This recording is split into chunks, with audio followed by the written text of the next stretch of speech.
Good morning student. तो जैसा कि लास्ट लेक्चर में हमने अपना एक्सरसाइज 3.3 सॉल्व किया था, तो इस लेक्चर में हम अपना एक्सरसाइज 3.4 स्टार्ट करने जा रहे हैं। ठीक है, तो ये आप ध्यान से सुनिए इसे समझने के लिए। तो देखिए क्वेश्चन नंबर 1 क्या है, इसे हमें वर्ड प्रॉब्लम्स जैसे सॉल्व करना है। ठीक है, तो करना हमें सब्ट्रैक्शन और एडिशन ही है, लेकिन हमें इसे एक वर्ड के रूप में फ्रेम करके फिर सॉल्व करना है। तो देखिए फर्स्ट क्वेश्चन क्या है, तो there were 7,000 bags of rice in Suresh shop on Monday, by Sunday 1,638 bags were left, how many bags did he sell during the week. यानी एक सुरेश है, ठीक है, सुरेश के पास 7,000 बैग्स ऑफ राइस है, ठीक है, यानी 7,000 राइस के बैग्स हैं उसके पास, और संडे आते आते तक उसने सारे बैग्स को बेच दिए, उसके पास सिर्फ 1,638 बैग्स ही बचा। ठीक है, तो अब ये बताइए कि उसने कितने बैग्स को सेल कर दिए यानी बेच दिए। तो ये पता करने के लिए हम क्या करेंगे, 7,000 बैग्स यानी जितना उसके पास था और जितना बचा, उन दोनों को अगर हम सब्ट्रैक्ट कर देते हैं, माइनस कर देते हैं, तो हम वो कितना बेच दिया वो इजीली फाइंड कर सकता है। ठीक है, तो आइए देखिए इसका सॉल्यूशन कैसे करते हैं। तो अगर क्वेश्चन में कहीं पर भी लेफ्ट या रिमेनिंग का टर्म आता है ना, तो इसका मतलब हमें क्या करना है, सब्ट्रैक्शन करना है। ठीक है, तो मैंने आपको सब्ट्रैक्शन सिखाया ही है, तो वैसे इसे सॉल्व करना है। तो देखिए यहाँ पे सॉल्यूशन है क्वेश्चन नंबर 1। तो जैसे क्वेश्चन नंबर 1 है यहाँ पे, तो टोटल बैग्स विथ सुरेश, तो सुरेश के पास कितने बैग्स थे शुरू में, तो 7,000 बैग थे। ठीक है, अब बैग्स लेफ्ट ऑन संडे, अब संडे आते आते तक उसके पास कितने बैग्स बच गए, तो 1,638 बैग्स बच गए। तो अब इसे हम कैसे सॉल्व करेंगे, तो अब ये निकालने के लिए कि उसने कितना बैग्स को बेच दिया, हम इसे सब्ट्रैक्ट करेंगे।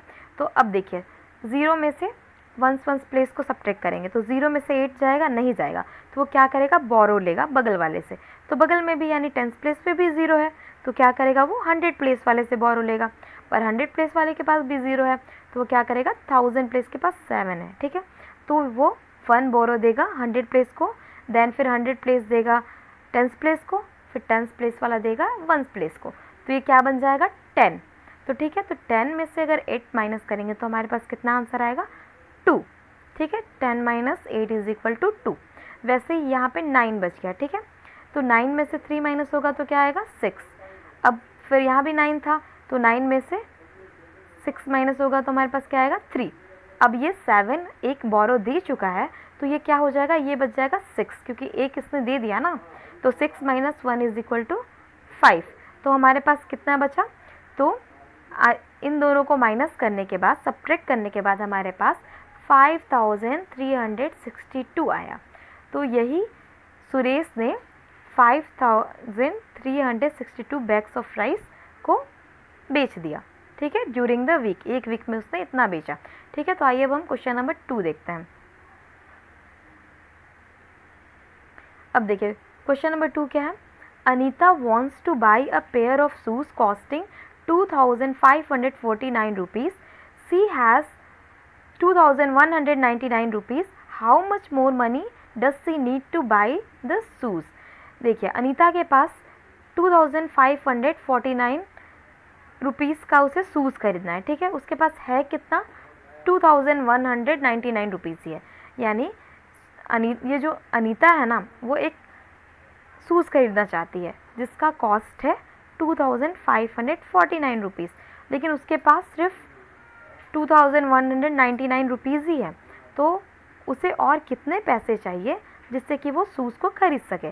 तो हमें इसे निकालने के लिए हम लोग क्या करेंगे, जितने की शूज़ है ना और जितने उसके पास है, उन दोनों को सब्ट्रैक्ट कर देंगे, तो हमारे पास उसे कितना मोर मनी नीडेड, यानी वो कितना पैसा और चाहिए उसे, वो निकल जाएगा। ठीक है, तो देखिए इसका सॉल्यूशन यहाँ पे है। तो देखिए, तो कॉस्ट ऑफ शूज़ कितना है, तो कॉस्ट ऑफ शूज़ है 2,549।